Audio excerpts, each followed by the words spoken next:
nome do Pai, do Filho e do Espírito Santo. Nós estamos regravando a 9ª aula sobre a união hipostática do nosso Senhor Jesus Cristo, cuja gravação na sala de aula não funcionou por razões técnicas. O que é a união hipostática? É aquela profunda verdade de fé, aquilo sobre o qual se baseia toda a nossa fé, todo o nosso conhecimento, toda a presença da igreja no mundo, toda a nossa esperança, que é o fato de que Deus se fez homem. Deus verdadeiro, Deus de Deus, luz de luz, gerado, não criado, consubstancial ao Pai. Se fez homem, assumiu a nossa natureza e se tornou homem, como eu, como você. Homem quer dizer um ser humano. Evidentemente, nosso Senhor se tornou um ser humano do sexo masculino, mas isso não quer dizer que essa natureza humana não seja compartilhada pelo belo sexo, muito pelo contrário. Como que acontece essa união? Será que nós temos duas pessoas ali, um Deus e um homem? Não. Será que nós temos ali um Deus que assume apenas uma aparência humana, finge que é um homem, como uma espécie de um avatar? Não. Será que, ao contrário, nós temos ali um homem que se elevou tanto, que virou uma espécie de divindade? Também não. O que a fé nos ensina é que nosso Senhor Jesus Cristo, verdadeiro Deus, assumiu a nossa natureza, se tornando semelhante a nós em tudo, menos no pecado. O que quer dizer semelhante a nós em tudo? Quer dizer que ele se tornou um homem exatamente como eu, um homem verdadeiro. Ele não se tornou um ser de luz que deu uma apagadinha na lâmpada para passar por homem. E tampouco é um homem que virou Deus. Não, nós temos duas naturezas em uma só pessoa. Como é que isso ocorre? Isso é o que se chama em teologia a união hipostática. O que é uma hipóstase? Uma hipóstase é basicamente um ser que é feito da união de duas coisas diferentes. Todos nós somos hipóstases. Nós somos um corpo e uma alma. Mas nós não somos duas coisas diferentes. Nós não somos uma alma que habita um corpo como um fantasminha que mora numa máquina. Nós somos, sim, um só ser que é composto de corpo e alma. E é por isso que, se, por exemplo, a gente tem um acidente, um AVC, um derrame, às vezes a gente perde algumas capacidades que pertencem à alma, capacidades mentais. Por quê? Porque o corpo e a alma são um só ser.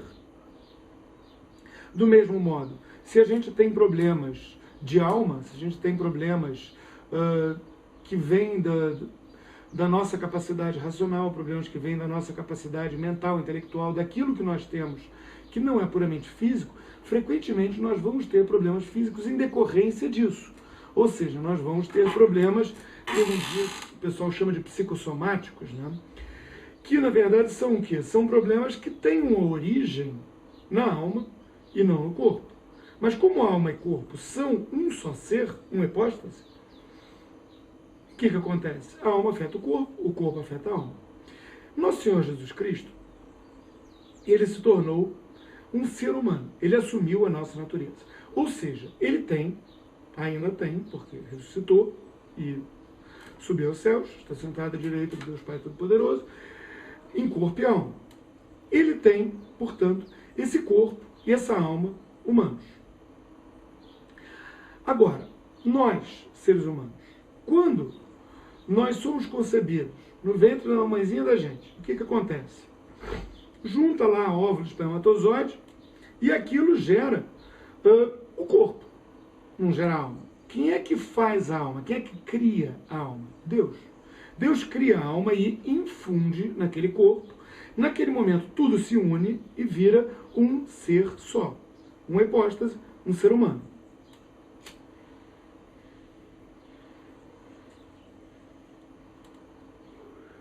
Agora, no caso de Nosso Senhor Jesus Cristo, aconteceu exatamente dessa maneira. Por quê? Porque,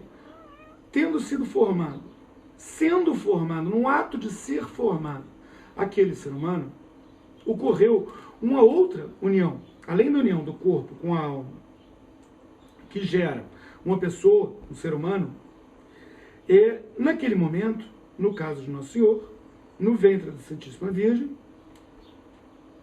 ocorreu também a união hipostática do Verbo de Deus, da segunda pessoa da Santíssima Trindade, com aquele corpo e alma humanos.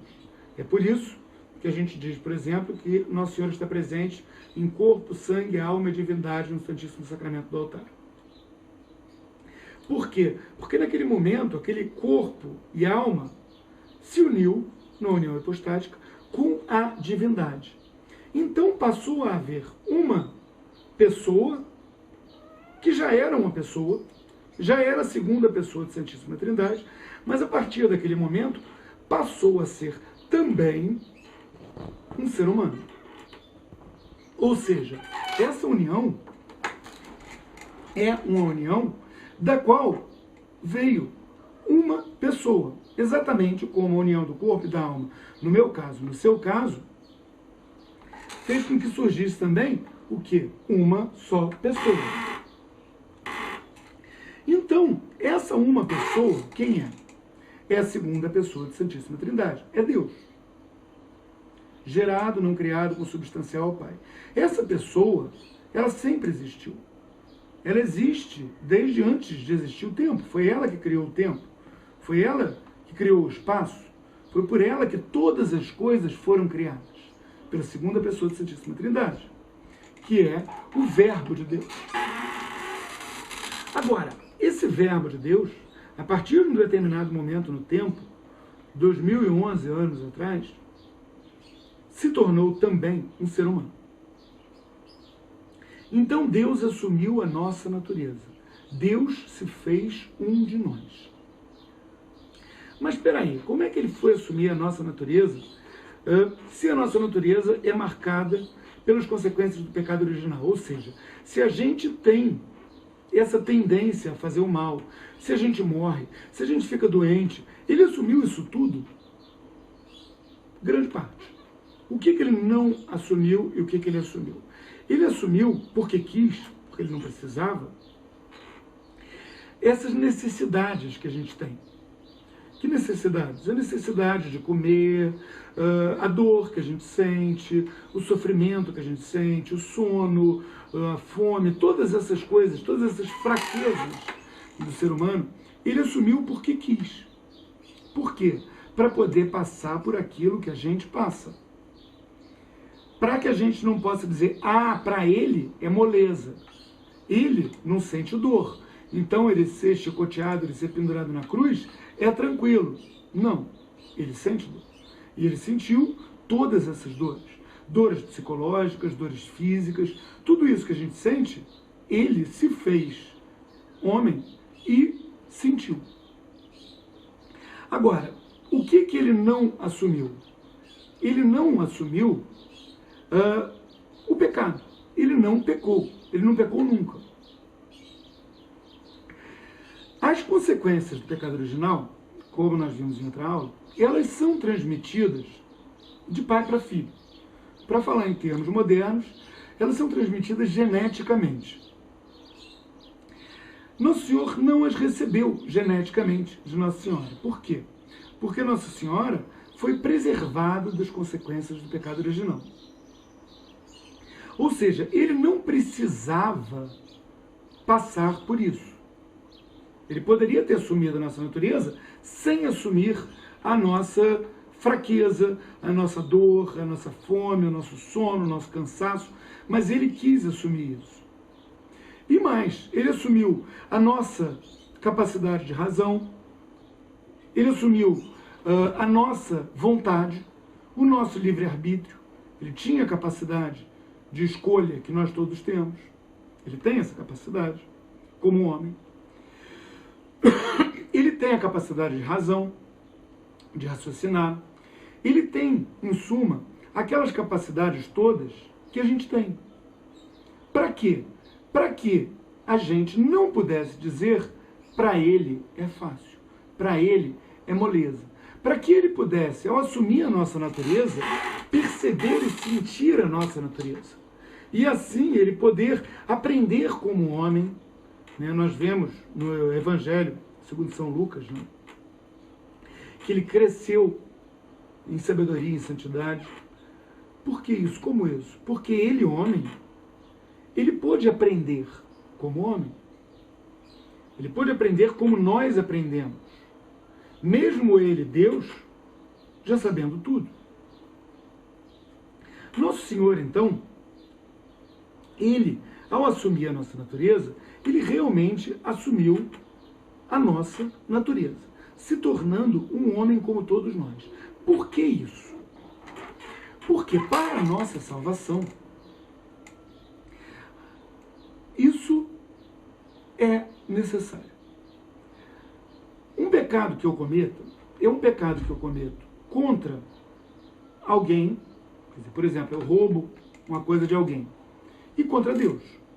Agora, se eu roubo alguma coisa de alguém, vou lá e cato uma coisa que não me pertence, pertence a outra pessoa. O que eu estou fazendo? Eu estou tirando dessa pessoa algo que pertence a ela, e eu posso dar a ela essa coisa de volta, mais uma retribuição. Tudo bem? Agora, eu também estou pecando contra Deus. Por quê? Porque ele é o sumo bem. Se eu ajo mal, eu ajo contra o bem, que é Deus.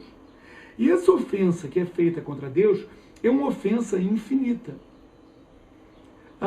Se eu fosse me sacrificar a minha vida, ela não pagaria a ofensa que é feita contra Deus. O que poderia pagar uma ofensa feita contra Deus, cuja dignidade é infinita, portanto, uma ofensa feita contra ele é uma ofensa infinita? O sacrifício do próprio Deus. E é isso que Nosso Senhor fez. Nós vamos ver isso mais tarde em outra aula. Mas ele morreu por nós, ele morreu para nós, para quê? Para que, agindo como simultaneamente, ao mesmo tempo, sacerdote e vítima, fosse oferecido a Deus um sacrifício, que é um sacrifício, de uma certa maneira, de todo homem, porque ao assumir a nossa natureza, ele passou a ter tudo que nós temos, e um sacrifício de valor infinito, por ele ser Deus. Assim, ele assumiu a nossa natureza e pôde operar a nossa salvação dessa maneira, que é uma maneira belíssima, é uma maneira incrível. Por quê? Porque Deus é infinito. O que quer dizer que Deus é infinito? Quer dizer que Deus é gigantesco. Deus é muito mais do que tudo. Se a gente pega, a gente sobe no alto de uma montanha, a gente vê aquela paisagem toda, a gente vê aquilo tudo que está ali em volta, e a gente pensa, puxa, eu sou pequenininho, né, comparado com esse monte de montanhas. Pois é, eu sou muito menor comparado com Deus. Porque Deus, comparado com aquele monte de montanhas, ele é muito maior do que elas. Foi ele que fez aquilo. A gente olha para o céu de noite, num lugar, no meio do campo, longe de qualquer cidade, no meio do mar, a gente vê aquela multidão de estrelas, como aquilo é grande. Deus é maior. Foi ele que fez aquilo tudo. Então Deus é infinito. E ele se fez um de nós. Ele se tornou algo extremamente finito. Ele se tornou alguém extremamente fraco, minúsculo, um bebê. Um bebê no colo de Santíssima Virgem. Um nenenzinho, aquela coisinha pequenininha, que não sabe nem comer sozinho. A gente pega um bicho nasce, pouco tempo depois, ele já tem uma vida relativamente independente. Um cavalo nasce, uma hora depois ele já está galopando para cima e para baixo. Mas a gente não. A gente é muito dependente. Né? Um neném nasce, vai levar coisa de ano, 2 anos, 3 anos, até que ele consiga ter uma independência extremamente relativa, sair andando, comer uma papinha que alguém dá para ele. E o próprio Deus, Criador dos céus e da terra, de todas as coisas visíveis e invisíveis, ele se tornou um ser humano. Mas ainda um bebezinho. Ele poderia ter virado um homem, pronto, feito. Poderia, claro, mas não. Ele escolheu se humilhar ao ponto, se diminuir ao ponto de se tornar um nenenzinho, se tornar um bebê, ir crescendo, ir passando por tudo aquilo que nós passamos, até se entregar por todos nós nessa morte de cruz. E como acontece, então, nessa uma só pessoa, que tem duas naturezas, como acontece a convivência dessas duas naturezas? Ou seja, será que uma delas deixa de existir? Será que uma delas é apagada? Não. As duas naturezas estão ali. A gente pode até ver em alguns momentos, pela escritura, pela tradição oral, a gente pode até ver em alguns momentos ações que são próprias da natureza divina, ações que são próprias da natureza humana. Elas são sempre feitas pela mesma uma só pessoa, que é o nosso Senhor Jesus Cristo. Mas, por exemplo, quando ele diz no Horto das Oliveiras, antes dele padecer por nós, quando ele diz: Pai, afasta de mim esse cálice, se for da vossa vontade eu aceito, mas o que ele está dizendo? Ele está dizendo que a natureza humana, a capacidade de sentir como homem dele, está gritando naquele momento: não, não, é muito doloroso. Porque ele sabia tudo aquilo pelo que ele haveria de passar. Mas, por outro lado, nós vemos também essa mesma uma só pessoa, esse mesmo um só Senhor, que é o nosso Senhor Jesus Cristo. Nós vemos a natureza divina dele em ação quando ele diz: eu e o Pai somos um. Quando ele opera seus milagres. Por quê? Porque é uma só pessoa com duas naturezas que não se confundem e não se misturam. Nenhuma delas some para a outra vigorar, nem nada no gênero. São duas vontades, uma vontade humana e uma vontade divina, apesar dessa vontade humana, por ser uma vontade extremamente virtuosa, ela ser uma vontade conforme a vontade divina, quer dizer, mesmo que ela expresse, por exemplo, que para ela toda aquela dor que está por vir é apavorante, ela continua de acordo com a vontade do Pai. Quer dizer, ela continua aceitando aquilo. Ela não se rebela. Ela não se levanta contra a vontade de Deus. Então, nessa uma só pessoa, nós temos essas duas naturezas.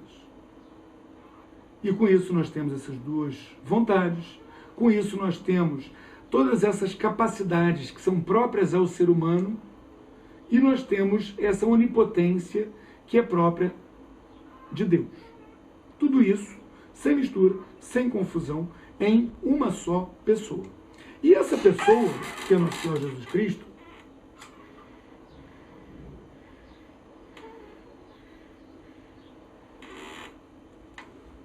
é ela que é adorada. O que significa isso?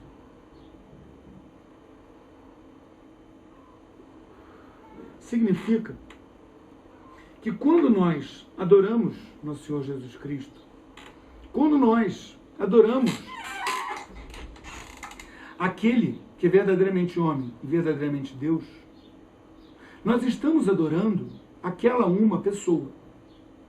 Então, essa adoração, ela não é uma adoração a Deus que deixa de lado a pessoa, que deixa de lado a natureza humana assumida por aquela pessoa. Não. Nós adoramos a Deus que se fez homem. Então nós adoramos, sim, o Filho da Santíssima Virgem Maria. É Ele que nasceu da Virgem Maria, que está presente no Santíssimo Sacramento do altar, em corpo, sangue, alma e divindade. Nós podemos assim dizer que, assim como Deus se fez homem, o homem foi feito Deus. Nosso Senhor Jesus Cristo é homem e é Deus. E com isso, ele abriu a porta para que nós, homens, possamos ser muito mais do que o que nós poderíamos apenas com a nossa natureza. Ele abriu as portas para que, com a graça de Deus, nós possamos nos santificar. Os orientais, eles usam o termo deificar. Fazer-se Deus. Não se trata de se tornar Deus no lugar de Deus, mas sim de ser cada vez mais conforme a Deus. Sim, de participar mais completamente na vida interna da Santíssima Trindade. Participar mais completamente no ser em si, que é Deus. Nós somos por participação no ser em si, que é Deus. E quando Nosso Senhor se fez homem e morreu por nós, assumiu a nossa natureza, ele também elevou a nossa natureza. Ele também tornou possível a nós chegarmos muito mais próximo de Deus do que aquilo que teria sido possível para Adão, por exemplo. Por isso que a gente canta Félix Culpa, Feliz Culpa, que nos trouxe tão grande Salvador. Porque Adão não chegaria tão perto de Deus quanto hoje nos é dado esperar chegar. Repare que isso não é uma coisa automática. Não é porque Deus assumiu a nossa natureza que, pum, todos nós estamos salvos. Não. Ele assumiu a nossa natureza para que nós possamos, usando do nosso livre-arbítrio, escolher. Queremos? Não queremos. Ah, queremos. E a cada momento nós possamos escolher. Vamos continuar querendo ou não vamos continuar querendo? A cada momento nós podemos escolher se nós vamos pecar mortalmente ou não. Se nós vamos continuar na graça de Deus ou não. E quando nós aceitamos essa graça, nós deixamos que essa graça eleve a nossa natureza, trabalhe na nossa natureza, aperfeiçoe a nossa natureza. Ela não vai trabalhar contra, mas ela vai pegar essa natureza e vai burilar, vai polir, vai apontar na direção certa, vai fazer com que a gente se aproxime cada vez mais de Deus. A gente, como dizem os orientais, se deifique. A gente, como dizemos nós os latinos, se santifique. E essa santificação é aquilo que nos aproxima de Deus. E é aquilo que se tornou possível justamente por essa união completa, perfeita, de duas naturezas, a natureza humana e a natureza divina, sem confusão, sem mistura, em uma só pessoa, a segunda pessoa da Santíssima Trindade. Nós vamos ver em outra aula a maternidade divina, né, como que Nossa Senhora é a Mãe de Deus. Por que a gente diz, agora só dar uma palhinha nisso, porque isso é importante para a gente entender bem como funciona a união hipostática. Por que a gente diz que Nossa Senhora é a Mãe de Deus? Porque justamente se trata de uma só pessoa. Não se trata de duas pessoas. Uma que é filha de Nossa Senhora, seria o homem, a outra que é gerado, não criado, consubstancial ao Pai, que é Deus. E que não seria filho dela. Não, uma só pessoa. Essa pessoa se tornou filho dela. Essa pessoa se tornou homem. Então, Nosso Senhor Jesus Cristo, ele existe desde antes da eternidade. A gente vê no livro da sabedoria, né, que a sabedoria é incriada. Nosso Senhor é a sabedoria, é a palavra, é o verbo, é a segunda pessoa da Santíssima Trindade. Ele não é criado. Agora, quem é criado? A natureza humana de Nosso Senhor Jesus Cristo. Mas essa natureza humana, ela não é parte separável dele. Por quê? Porque ocorreu essa união. Como a gente tem aqui, por exemplo, no nosso corpo. A alma, ela é criada por Deus no momento da concepção. Então ela é infundida no corpo. Nós crescemos, vivemos e um belo dia, o que acontece? A gente bate as botas. A alma vai lá se entender com São Pedro. O corpo apodrece. Um belo dia haverá, com a graça de Deus, a ressurreição, e nós voltaremos a estar inteiros, como a gente foi feito para ser, né? Corpo e alma, um só ser. Agora, do mesmo jeito que o nosso corpo, ele tem um fim no tempo, mas a nossa alma não tem um fim no tempo, Nosso Senhor, a natureza humana dele tem um começo no tempo. Ou seja, ele não havia assumido a natureza humana há, 3.000 anos atrás. 3.000 anos atrás o verbo não se havia encarnado. Agora, 2011 anos atrás, ele se encarnou. Então, de 2011 anos para agora, ele continua encarnado, ele continua vivo, ele continua sendo um ser humano. E, então, esse ser, um ser humano dele, é verdadeiro. Ele é um ser humano. E isso é uma coisa que nos ajuda a perceber alguns erros. Nos ajuda a perceber o erro, por exemplo, dos espíritas. Os espíritas, eles dizem que Nosso Senhor seria alguém que seria uma alma que teria passado por 500 corpos diferentes, aí teria evoluído, etc. e tal, etc. e tal.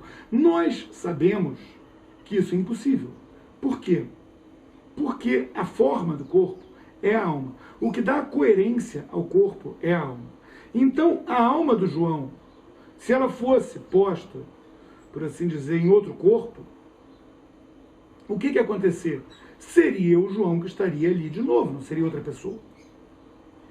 E essa fábula evolutiva, né, que teria essa alma que iria lá, cada vez esquecendo tudo que viveu em vidas passadas, mas tendo uma certa evolução maluca, que ninguém entende muito bem como seria, e acabaria virando Deus, é algo que nega essa distância infinita que existe entre Deus e o homem.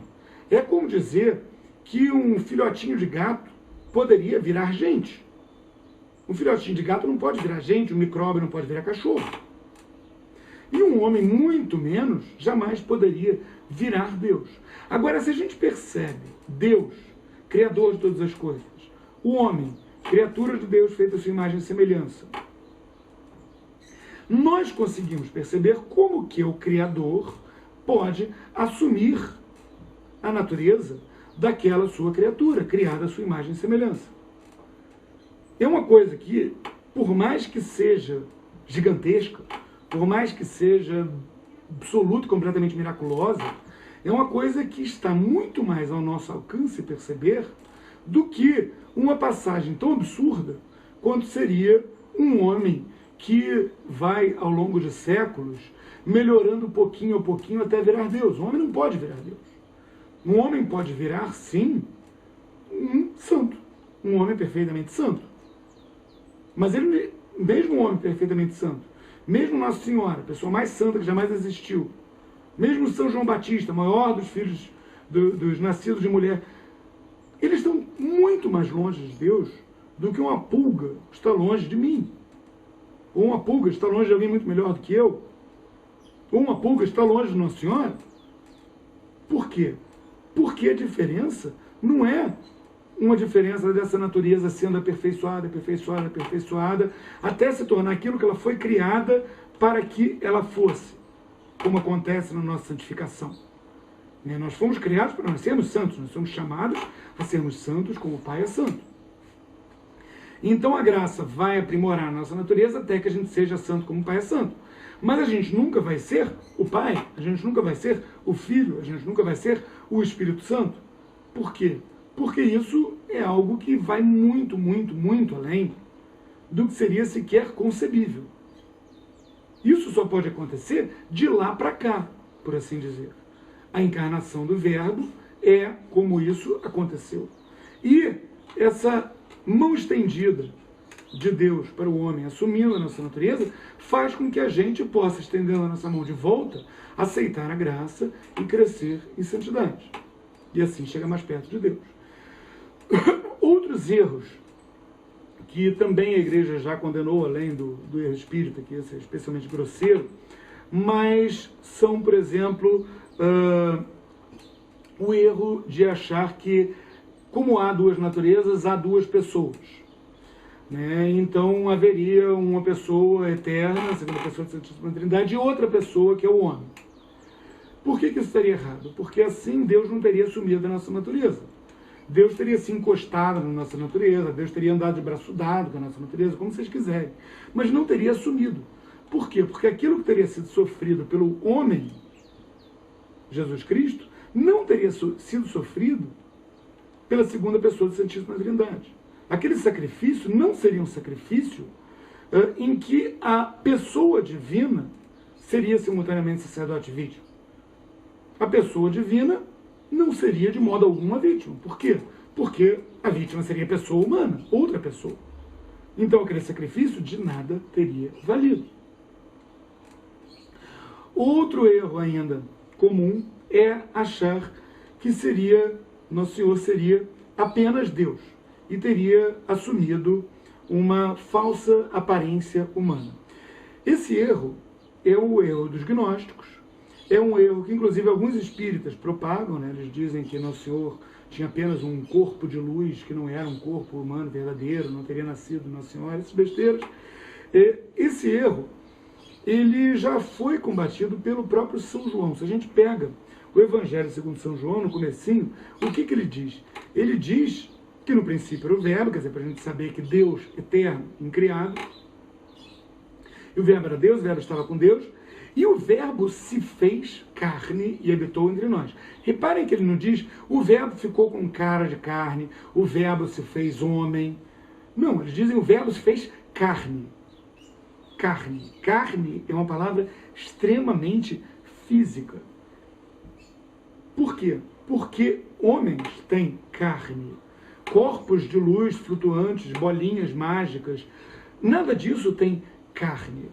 Então todas essas visões dos gnósticos, de todos esses que acham que a matéria é ruim, foram combatidas muitas vezes no Evangelho segundo São João, que aliás é uma excelente vacina contra o espiritismo.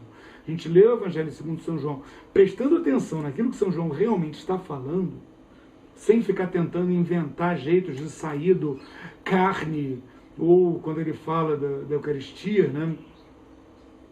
Inclusive, isso é interessante, que é o único versículo 666 do Novo Testamento, né? No capítulo 6 do Evangelho segundo São João, versículo 66, do que ele está tratando? Ele está tratando justamente daqueles que, quando Nosso Senhor diz que o seu corpo é verdadeiramente uma comida, o seu sangue é verdadeiramente uma bebida, quem não mastigar, dilacerar com os dentes, essa sua carne não terá vida eterna, são termos muito fortes, muito crus, muito materiais, mostrando essa palpabilidade do corpo de Cristo, tanto do corpo sacramentado, quanto do corpo nascido da Virgem Maria, que é o mesmo.